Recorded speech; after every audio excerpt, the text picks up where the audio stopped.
what the Clippers have decided to do with Russell Westbrook.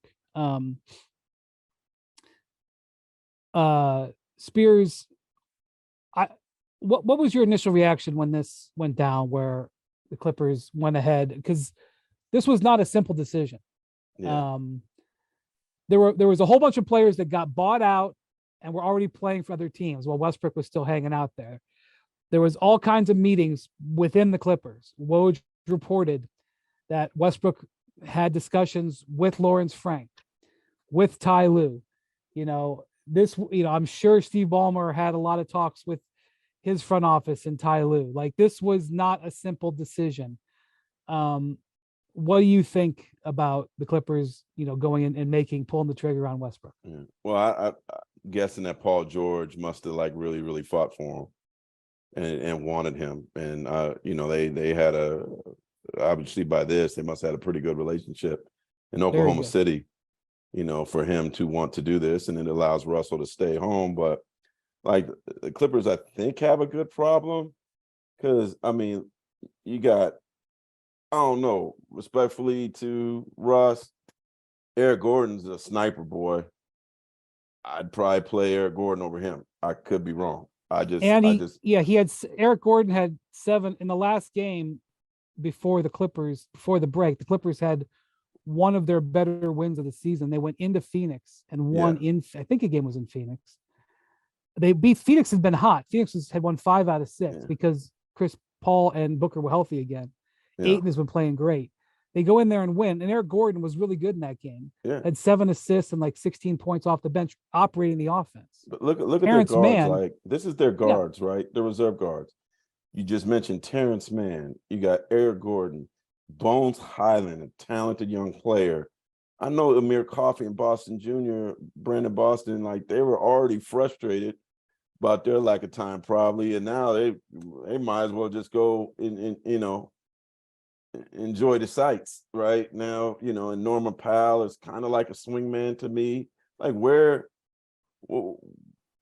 They better had some great, I'm sure they must have some amazing conversation with Russell Westbrook, because I don't know what he could expect in terms of playing time, rotation. That's right. Where does he fit in? Paul George is going to play a lot, right? Paul George operates. Is he going to play point guard? How are they going to use him? Is he going to start at point? I don't know. I like Eric Gordon a lot, man. And to me, if you got Eric Gordon on the court with Paul George and with Kawhi, ooh, Russ, you can watch that too. You know what I mean?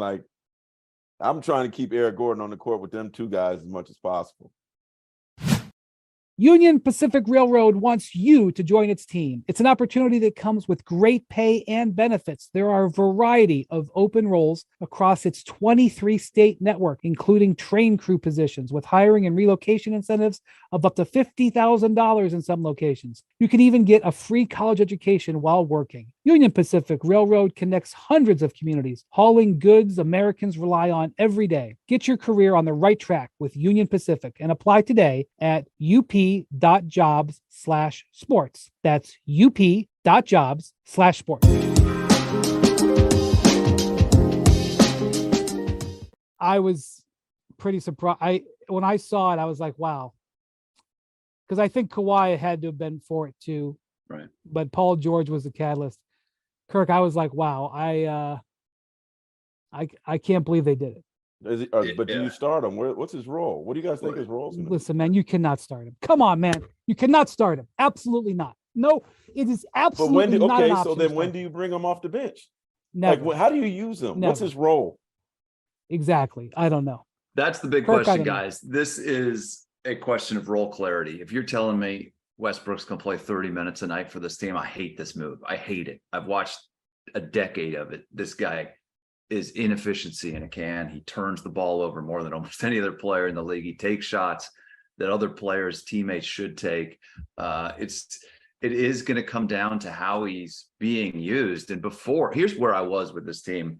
I was talking to Zach about it last week after the flurry of deadline moves that this team made, that Spears did a great job sort of outlining. And then I loved it. I loved all the pieces. Ty Lue, one of my favorite playoff coaches.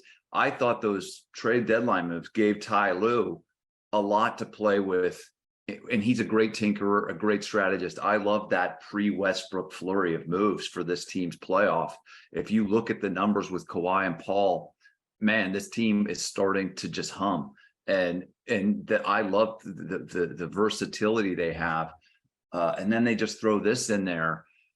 Gluttonous, right? If Westbrook accepts a diminished role, which is the biggest if west of the Mississippi River, folks. If he accepts a diminished role, this could work. But if you're telling me he's starting or he's a high volume player, he's closing games, I don't like this move at all for Ty Lue and the Clippers. So I think the ultimate question, and you guys already alluded to it, is a role clarity question. What are we expecting here? 5 minutes a game, 20 minutes a game, 30 minutes a game? The answer to that sort of will tell me how to feel about this risk. Yeah. The Clippers started Terrence Mann, I guess, it's at point guard. They don't really have a point guard, right? Well, that's the traded thing. him out. Yeah, I mean, John Wall was injured already, and they traded him. They traded out Reggie Jackson. Terrence Mann does kind of start as their point guard. And by the way, in that game in Phoenix, he had one of his best games of the season. I wonder where his head is at seeing this move. And so they kind of have a number of different guys that initiate the offense. Paul George does it. Kawhi Leonard can do it. Terrence Mann does it. When Marcus Morris is a guy who can distribute a little bit. I'm not saying he's bringing the ball up, but they can run offense through him. That's the way their team is designed. When they go to the bench, Eric Gordon has been coming off the bench. Like I said, he led them in assists the last game. I'm not saying that'll be the case every time. Eric Gordon's been handling the ball his whole career. He's been a guy who can do it part-time. They have Bones Highland, who is not a pure point guard, but certainly can play that role. They have a lot of guys sort of sharing. Who do you like better, Bones or Russ? Come on, man. Like, I'm just saying, like, where is he gonna play? What's his role? Like, the thing about Russ is he's like, when I went to the Lakers. Come on, man. Are you like, what do you mean, come on, man? So when I went to the game where LeBron broke the record, Russ had 19 points in that game, and he had 4 or 5 pretty nice plays where he got down the court, because he still plays with great intensity, still plays with high speed. He had a couple of, he might have had a steal or two. Like I could put together a highlight package from that game and show it to you. He was doing well for the Lakers. And you'd be like, man, like that's like, how could the league not be crawling all over themselves to get this guy? And I see fans who see that, they go, and like, I also think like other players. But Brian, don't forget the Darvin Ham situation in the last game. That's right. But that's what I'm talking about. But if you watch, so if he's not playing a lot, is he gonna get mad at T. Lue? Like, this is my point. If you watch the entire game, he absolutely killed the Lakers that night. Killed them with so many things that he did in that game, and he refused to leave the court when he was getting subbed out for a guy who was about to break one of the most historic records in all of sports, gave his coach the side eye at being taken out of the game in that moment. And then when they went in the locker room and the coach got on him about it, they went chest to chest. Okay. That's also Russell Westbrook. Okay. And that's just Russ being Russ. I'm just saying, like, he is being who he is. And so that's my thing. Like, I'm not sure that's teams are afraid of that. Teams are afraid of a role player doing that stuff. And that was the other thing. Like Bill Plaschke from the LA Times, who's been their columnist forever, he wrote a column yesterday just skewering the Clippers for this move. And he said, he goes, when Russ was on the Lakers, when the team played poorly but Russ played well, he was happy. When the team played well but Russ played poorly, he was upset that he wasn't more involved. He said that was a commonplace thing, and that led to some frustration in the locker room. And he thinks the Clippers are crazy for bringing that in. I will say this. What was McMenamin's quote? Oh, I don't even want to bring that up. McMenamin said, there's been a lot of backlash. It was McMenamin quoting somebody with the Lakers. It wasn't McMenamin's line. I'm sorry, McMenamin's quoting of someone. McMenamin quoted somebody with the Lakers saying that was like trading away Russ was like getting rid of a vampire. That was a vicious comment, but it was made. And I'm just going to say that Russ is very popular to some people in the league. The thing is, if it does work somehow, though, and I will say this, they didn't trade away 5 players or whatever it was, 4 players and a draft pick for him. They didn't pay him $47 million. Yeah. Their investment level is a lot lower. Right. In theory, they could cut him if it goes bad. Just cut him. Right. And I do think Chicago would have been better for Russ, though.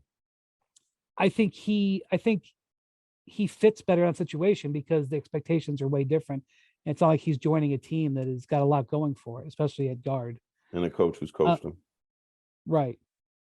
But the other thing is, if it does work a little bit, it does allow the Clippers to stick their finger in the Lakers' eye, and allows Russ to stick his finger in the Lakers' eye, which, I don't think that should be priority one, but there is a little side ancillary benefit.